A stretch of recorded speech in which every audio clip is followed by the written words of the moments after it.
आनंदमूर्तये निष्प्रपंचाय शांताय भूयो भूयो नमो नमः।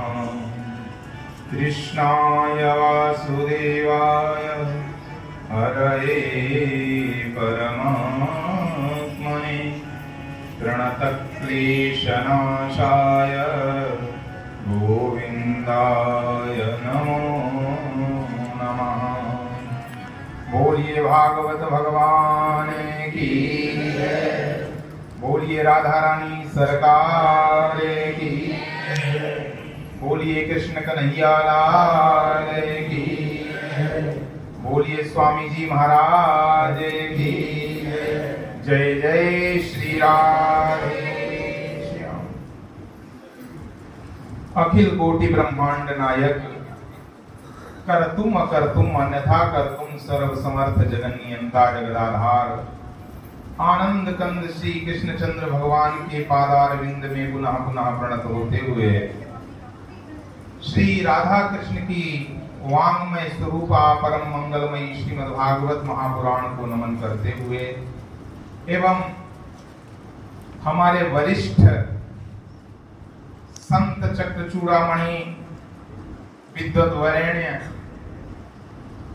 महान एवं अखंडानंद आश्रम के परमाध्यक्ष परम पूज्य श्री स्वामी शिवानंद जी महाराज को नमन करते हुए जो इस समय व्यास मंच पर साक्षात व्यास स्वरूप से विराजमान हैं और आप लोगों को श्रीमद् भागवत महापुराण का दिव्य ज्ञान श्रवण करवा रहे हैं, उनको मैं पुनः पुनः नमन करता हूं और इस स्थान को नमन करता हूं।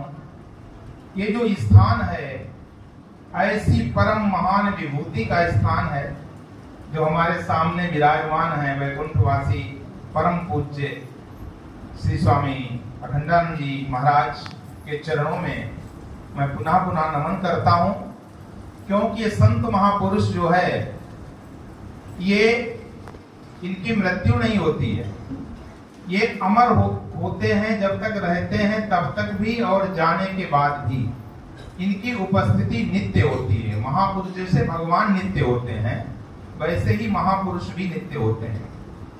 जैसे आया है हमारे श्रीमद् भागवत महापुराण में 10वां स्कंद में ही कि मथुरा भगवान यत्र नित्यम सन्निहितो हरि। बोले मथुरा कैसी है? बोले जहां भगवान श्री हरि भगवान श्री कृष्ण का नित्य सानिध्य रहता है, ऐसी ये मथुरापुरी है। आप लोग श्रीमद् भागवत महापुराण ऐसे विद्वत जन से ऐसे संत प्रवर के मुखार बिंद से सुन रहे हैं। हालांकि कथा के बीच में बोलना एक व्यवधान ही होता है, बोलना पसंद नहीं करते हैं, लेकिन फिर भी अगर कुछ कहा नहीं जाएगा तो लोगों को पता कैसे चलेगा। आजकल लोगों ने कथा का स्वरूप बिगाड़ दिया। महाराज जी से तो मैं बहुत पहले से ही परिचित हूं, महाराज जी जैसी दिव्य विभूति से। महाराज जी जो कथा करते हैं, अभी अभी मैं इतनी देर बैठा सुना, इतनी सरलता और सौम्यता से। ये श्रीमद् भागवत महापुराण की कथा है ही ऐसी। प्रथम स्कंद में आता है कि यस्याम वैश्रूयमाणायाम कृष्णे परम पुरुषे भक्ति रुत्पद्यते पुंसः शोक मोह भयावहा। ये श्रीमद् भागवत महापुराण की कथा अगर कोई श्रवण कर ले तो बताते हैं कि 3 चीजें नष्ट हो जाती हैं। कौन कौन सी?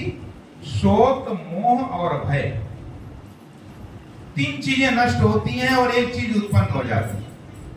शोक किस चीज का होता है और मोह किस चीज का होता है और भय किस चीज का होता है? आप सभी लोग विज्ञ हैं, जानते ही होंगे। शोक जो है सदैव भूतकाल का होता है, जो बीत गया है, जो गुजर गया है, जो पास्ट बन चुका है। और मोह किससे होता है? मोह सदैव वर्तमान से होता है, जो तुम्हारे पास है, कहीं छूट न जाए, कहीं मुझसे अलग न हो जाए, कहीं ये चीज समाप्त न हो जाए। मोह किससे होता है? वर्तमान से।